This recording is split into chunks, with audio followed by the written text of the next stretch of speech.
Hello and welcome back to another episode of Review Your Death Clips. My name is Syken. I have played quite a bit of World of Warcraft Hardcore. I have leveled every class to level 60, did all of the content including killing KT on both sides. So let's jump right into it and see what kind of death clips we have today.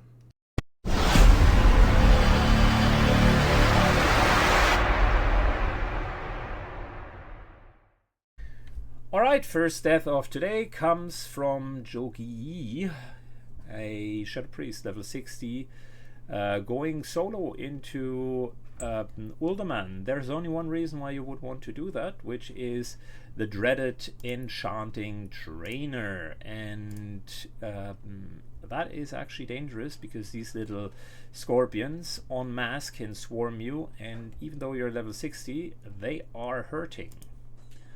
Let's see. Mind you, I don't want to comment while it's still going. We're going to see it, and then I'll make a comment afterwards. Let's go.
Oh wow, okay, that's a rough one. For starters, maybe write in the chat below, why do people type in the guild chat when they are in a life-threatening situation? I don't get it.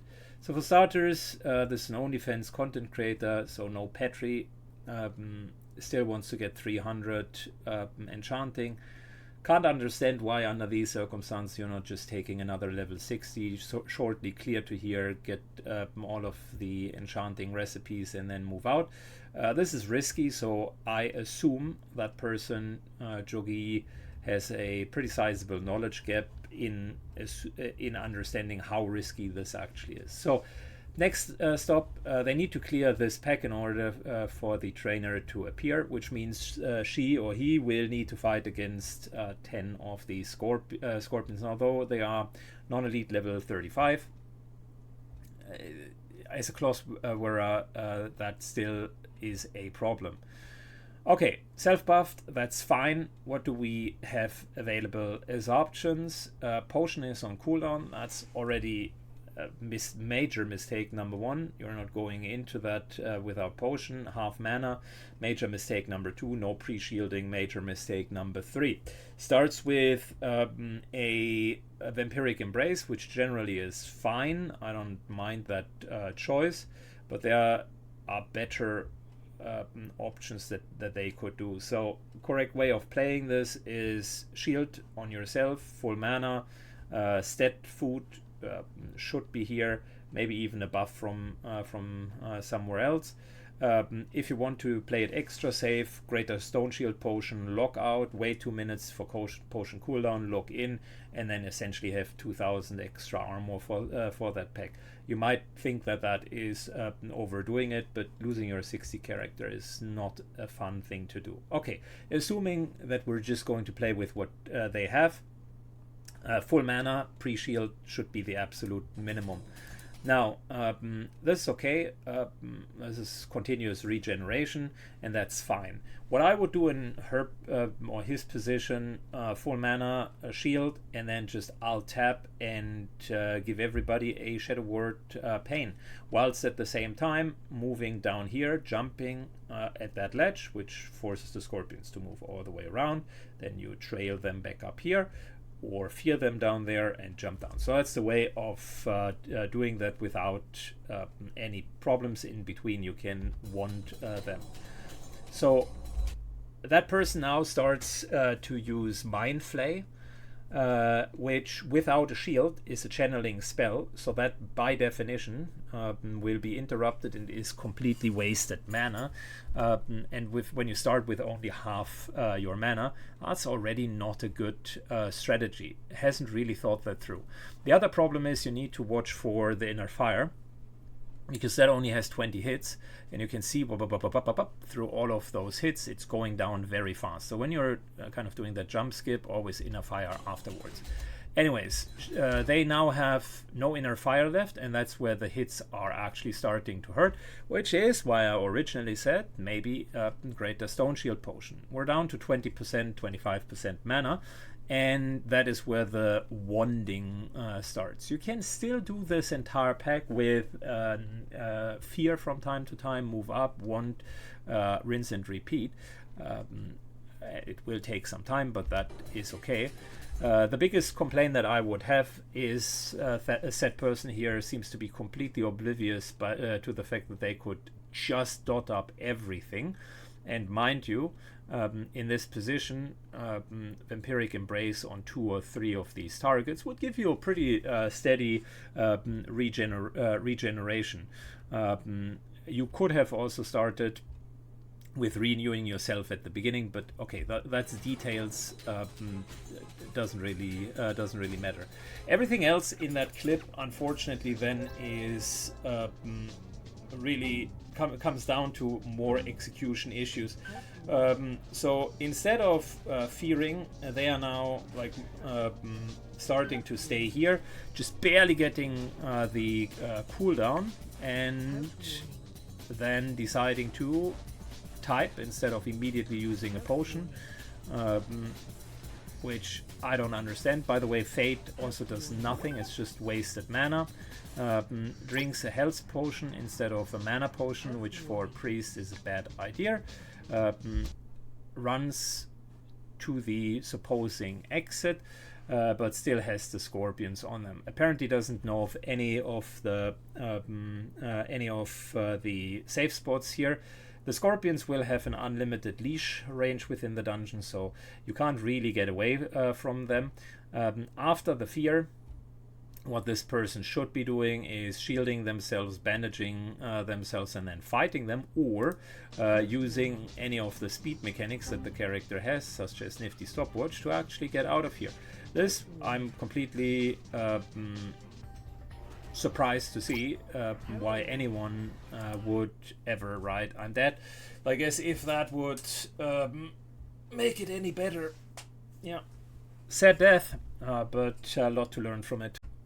Alright, next death comes from potentially the Korean server, if I'm not mistaken. Looks like it. So we are in Razorfang Downs, and this hunter is pulling for the group. Okay, let's see.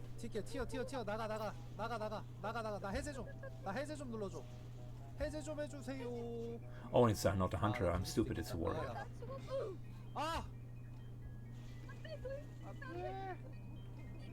Everybody is panicking at this point.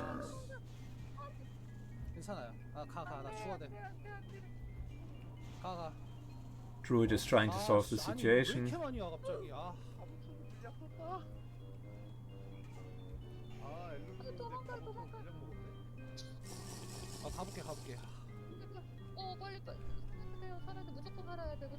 아니 이쪽이 길이 아닌데? 나 왜 일로 왔지? Runs back in, okay. And dies an honorable death, was also the guild leader on top of it. Okay, well, that is rough, man. Okay, let's analyze it. We're starting basically here at the beginning of the pull. Let's see what these guys do have available for them. Alright, so we're looking at a warrior into double druid, which is a funny combination. Definitely a priest. That dwarf could be a paladin, maybe. I'm not seeing paladin buffs. Is this double priest, double druid, warrior? Okay. So this pull in itself is very, very rough. Pulls the middle and adds 2, 4, 6 additional mobs. These are non-elites though. 락 사이즈 같아. 7 additional mobs. So 튀겨, elite, 튀어, elite, 나가, elite, 나가, non-elite. 나 해. This okay. Couple of things here. Let's take a look at what that gentleman is doing. So for starters, has a Petri, although level 40. Not sure what exactly that's supposed to be, because he can't use the Petri. Does have engineering, uses target dummy right away. Does have pretty basic skills and starts with limited rage. I am not 100% sure why you would target dummy that early, because your job is to gain rage and tank for the team. So the correct play right here would be, at this point everything is coming. He does have rage, so he should hit him and then go for sweeping strikes into berserker stance, and then a whirlwind, which will likely take care of all of these non-elites. Instead, they panic, and I don't know what they are coming, but he immediately target dummies, and the priest gets aggro. There is a bit of an issue with the priest here as well. I have no understanding why the priest would, at this point, not run towards the warrior. The warrior doesn't. Oh, he does have AoE taunt, so that's easy. They do have 2 feral druids, which, mind you, each of them also has an AoE taunt. So that's a bit weird to see. I, by the way, found out this is a gnome, not a dwarf, so it's priest mage, and the mage died. Not 100% sure why the mage took aggro. I haven't seen any AoE spell coming in.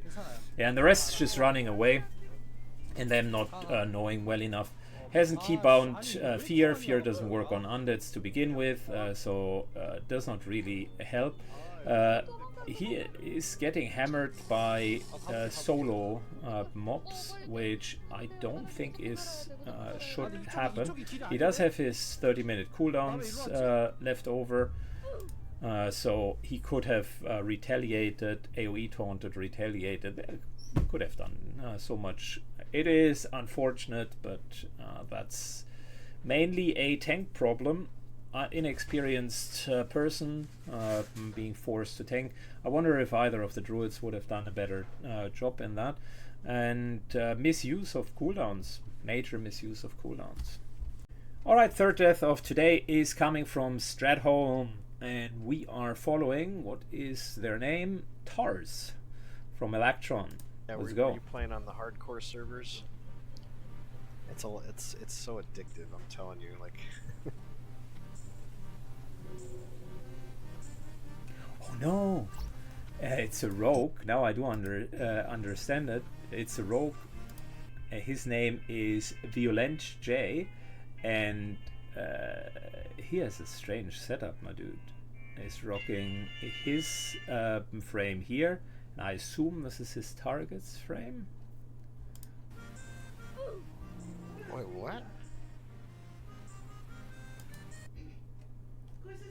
Alright, so let's take a look at that death. Oh no. What the fuck? What was he trying? Target change. Oh, he DC'd.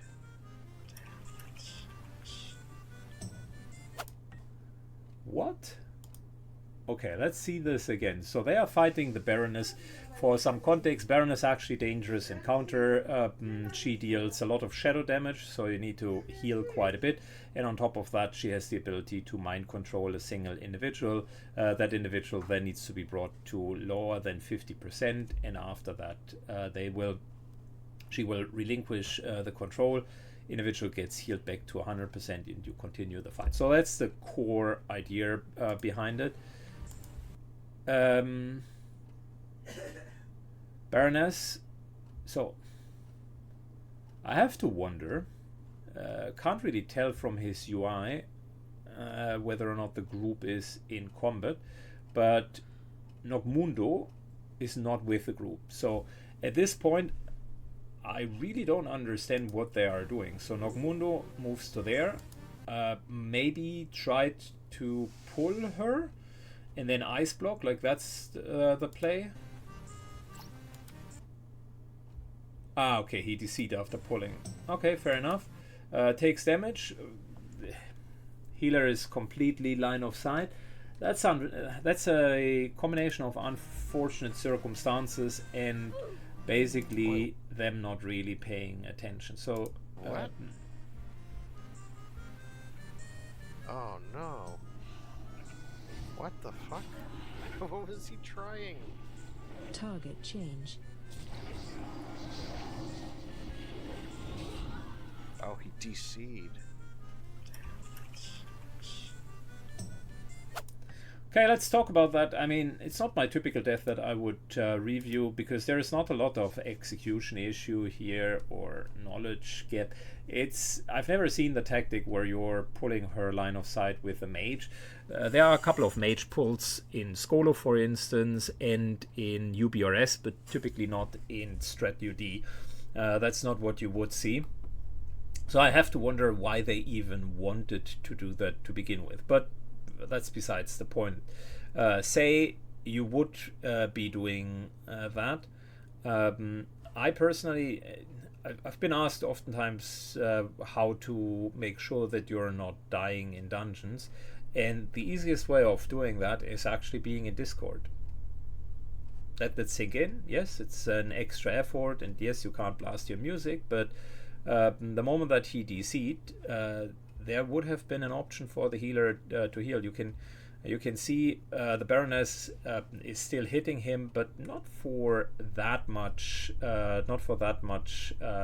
Damage. They were starting over here, swiftness pot to run over here, shield, and then you already have Baroness's aggro. Another option when you see that your party member is going low. Not on the rogue's end, but on the warrior's end, assuming that they actually pulled, which means all of them are in combat, which this UI really has a hard time demonstrating. Assuming that they are in combat, warrior could have simply at this point blood raged and then used 2 battle shouts, hitting 4 targets with that, 5 actually, because the hunter pet. All of that generates aggro, and the Baroness, he would be higher on the threat table than the Baroness. My main concern with his UI, other than him using pearls, which is like complete overload of information oftentimes, is that he really doesn't have a couple of very vital pieces of information here, which is I'm not seeing a threat meter, and he's targeting the tank instead of Baroness Anastra. So that is really the main issue why the death is happening. Sucks for DC. The others could have helped him out, but I think there's that requires kind of advanced knowledge of threat tables to work. The Discord thing, however, is something that anybody can do, and really that is where this went wrong. I wouldn't do a dungeon without Discord. Alright, that's it for today. Thanks a lot for watching. Have a good one, and see you soon. Bye bye.